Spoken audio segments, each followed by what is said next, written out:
कथेचें नांव दोंगर चंवरला. कथा बरोवपी मीना शणै काकोडकार. कथा सादर करता देविता खुळे.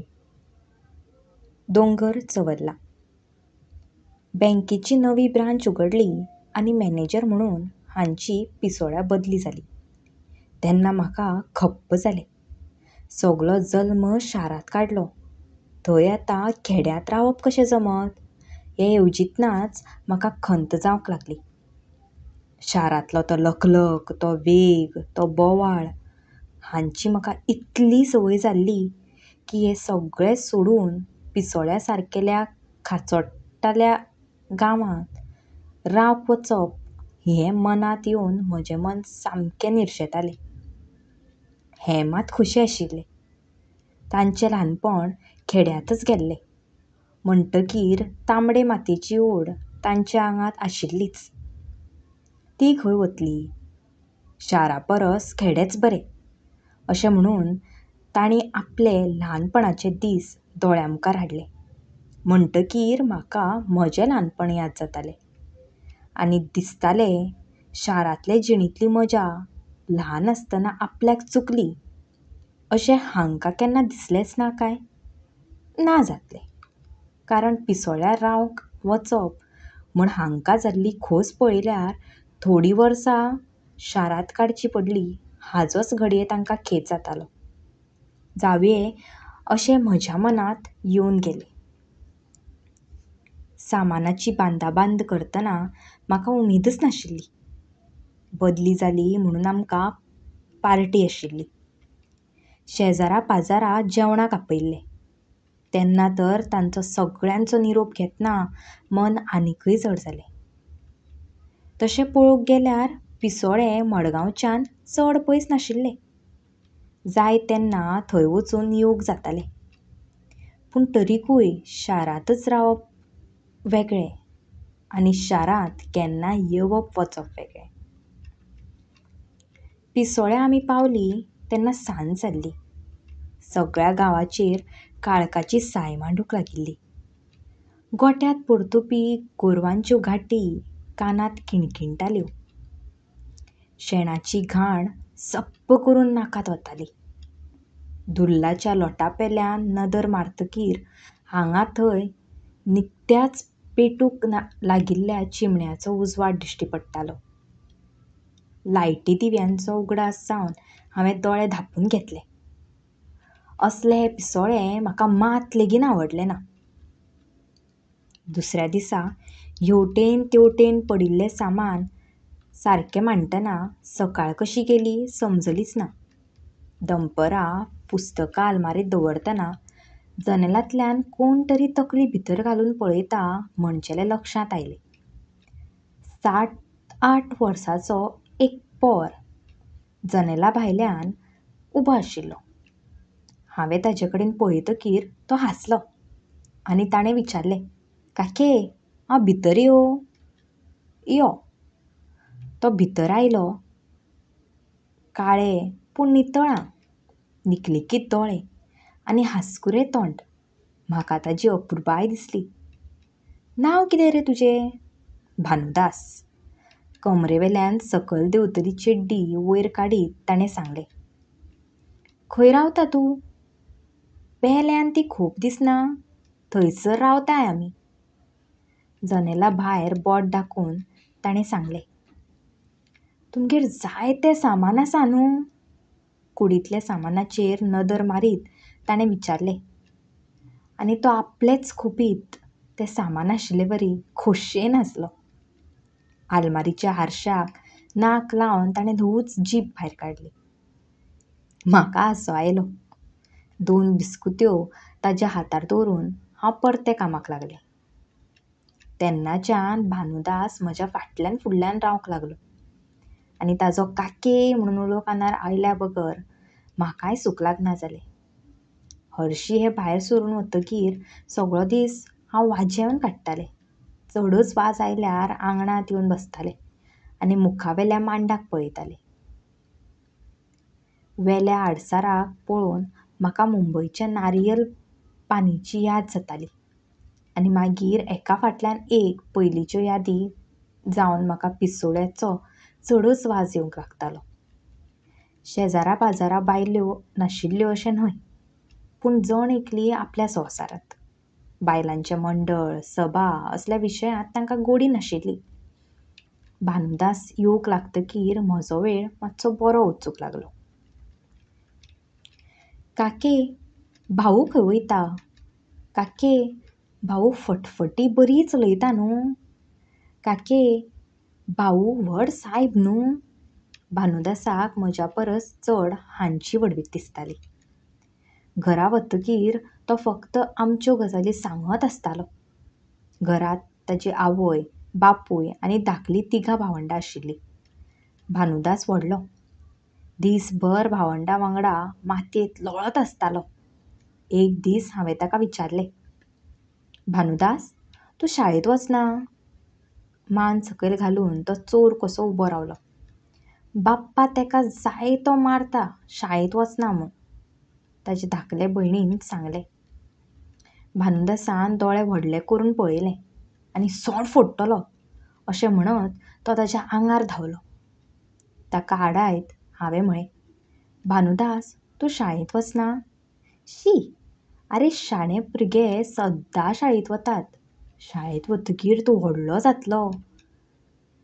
भाऊ ल्हान आसतना शाळेंत वयतालो? ल्हवूच ताणें विचारलें. हय तर. भानुदासाचे दोळे लिकलिकले.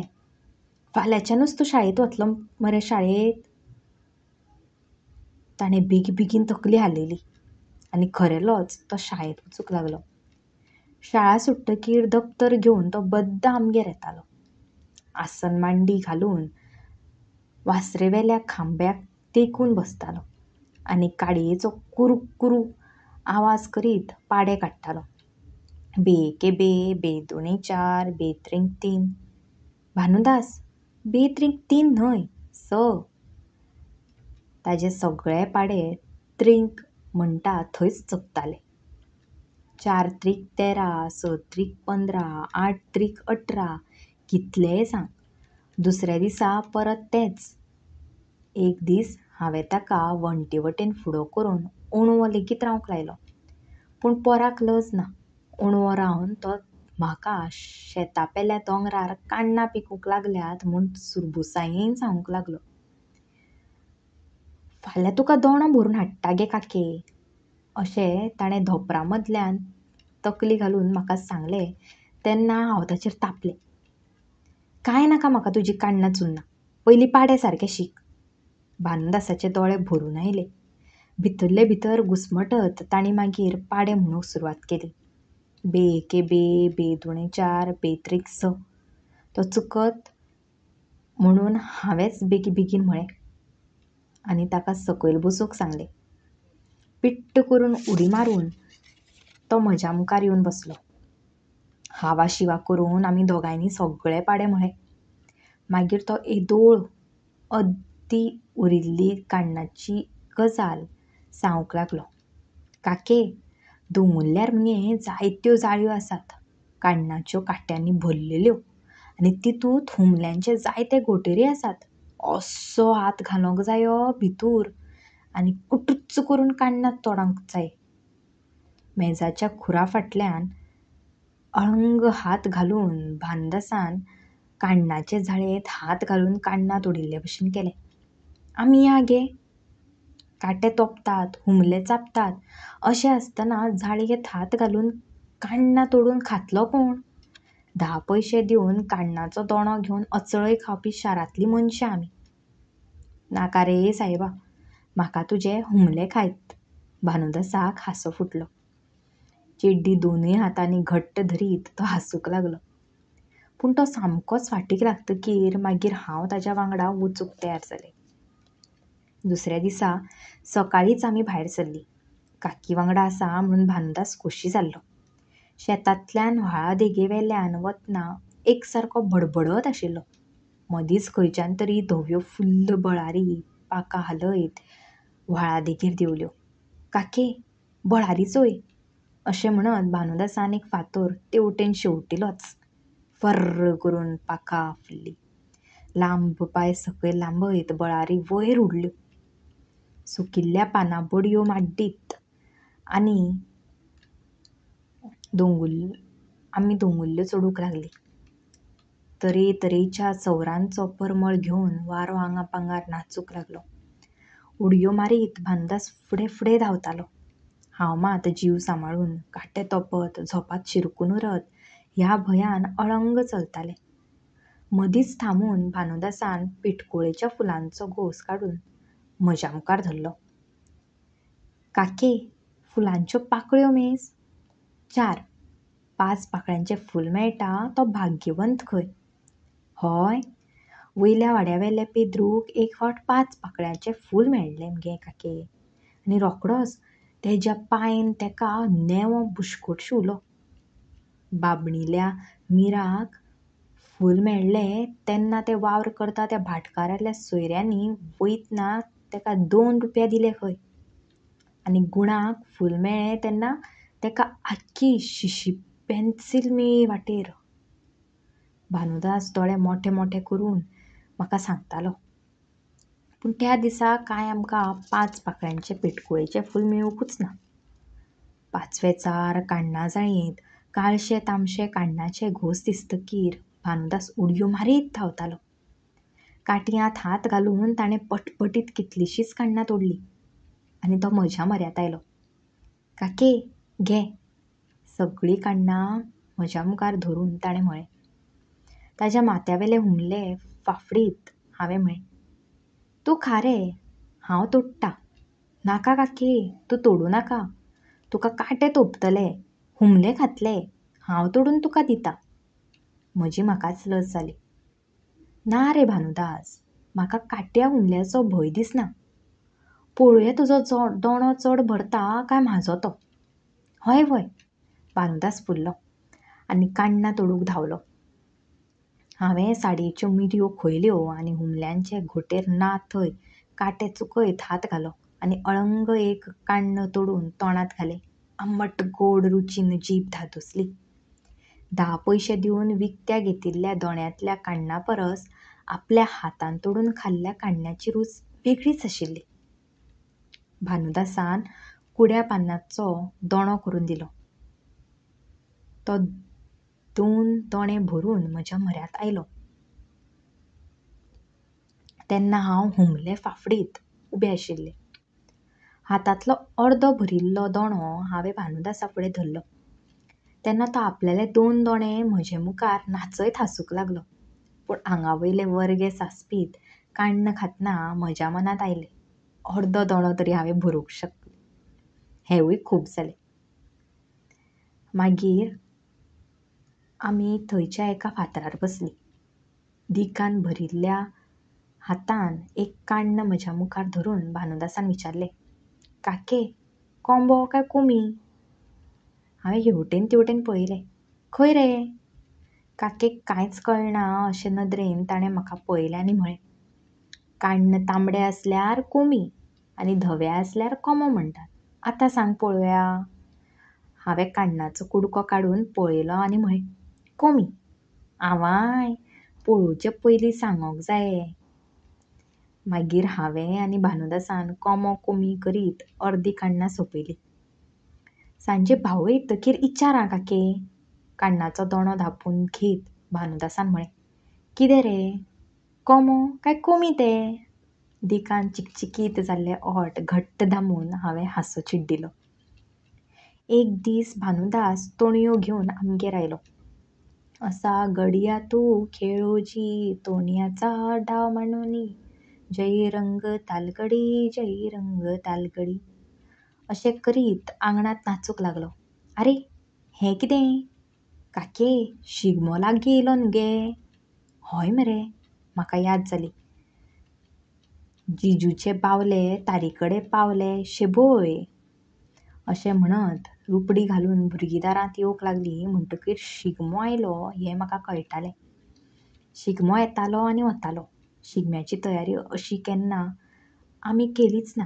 पूण शिगम्याची सुलूस लागतकीर सगळे पिसोळे शिगम्याक येवकार दिवप्याच्या कामाक लागताले.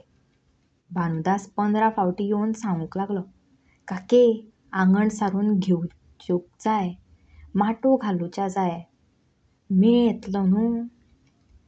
हय रे बाबा, माटो बी सगळें घालुया. कुळम्या मेळ कशे नाचतात जाणा, कशे? नारंगीच्या मुळा सुरंगीच्या रोपा, बरी बरी फुलां माळून भरिला गे खोपा, भरिला रे खोपा. भानुदास हात हालयत तालार धुलूंक लागलो. शिगमो येवपाक तशे 15 दीस तरी आशिल्ले, पूण त्या दिसा आमच्या आंगणात तरी शिगमो फुलूंक लागिल्लो. भानुदासाल्या आंगांतली उमेद म्हज्या आंगांत केन्ना रिगली म्हाका कळ्ळेंच ना. आंगण सारून घेतना माटवाच्यो मेढी उब्यो करून तांचेर मल्लां घालून हांवूय उमळशिकेन शिगम्याची वाट पळोवंक लागलें. शेताकडले खोपीत एकलोच रावपी जाणटो गोपाळदाद लेगीत माथ्याक तुवालो बांदून उमेदीन वावुरतना दिश्टी पडूंक लागलो. एक दीस आखाड्यांत उबो रावन ताणें मुद्दाम म्हाका उलो मारलो आनी म्हळें, वयनी बाय, शिगमो येयलो. हय गोपाळदाद, हांवें हांसून म्हळें आनी माटवा कडेन बोट दाखोवन म्हळें, तीच तयारी चल्ला न्हय. गोपाळदाद आखाड्यांतल्यान भितर सरलो. सोप्या कडेन उबो रावलो. माथ्याचो तुवालो सोडून ताणें घाम पुसलो आनी रंगार येवन विचारलें, आमचो शिगमो कसो आसा जाणा वनी बाय? कसो आसता गोपाळदाद? धोलार पडटा बडी आनी शिगमो दारांत येता रे, पेल्यान वयतात नडी आनी उमेद घरांत फुलता रे. कुदत येता गडे आनी भगत विडो मागता रे, गायत येतात चेडे आनी मेळ दारांत नाचता रे. गोपाळदाद माथ्याक तुवालो बांदून गेलो तरीकय म्हाजी लागिल्ली तंद्री मोडली ना. म्हज्या मनांत धोलाचो आवाज घुमत आशिल्लो. शिगमो येवन गेलो तरी कितले तरी दीस म्हज्या ओंठार मेळांतलीं कवनां नाचत आशिल्लीं.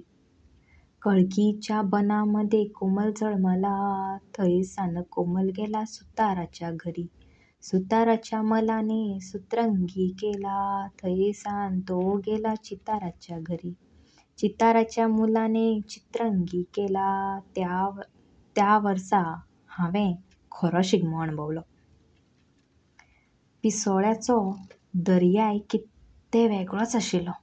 पांचवो निळो दर्या, पुनवे राती चान्न्यांत न्हावन देगेर रुपे ओतपी दर्या. तश्यो हांवें जायत्यो वेळो पळयल्ल्यात, पूण गर्देन उप्पाट भरिल्ल्यो. पिसोळ्याची वेळ मात शांत, सोबीत, लजेस्त कशी. त्या मोवश्या रेंवेत पावल दवरतकीर दीस हो सगळो दर्या, ही दर्यावेळ तुजीच, फक्त तुजी. ल्हानपणांत सगळींच जाणां पांयार रेंव थापून घरां बांदतात. हांवें बांदल्यात, पूण भानुदास धरतालो तश्यो पेटाऱ्यो कुल्ल्यो मात केन्नाच धरूंक नात. ल्हार फाटीं गेले म्हणटकीर भानुदास ओले रेंवेंतले फोंडकूल हेरतालो. धांवत वचून ताचेर पांय दवरतालो आनी पोंदाची रेंव ओडीत फाटीं काडून वयर देगेर शेवटितालो.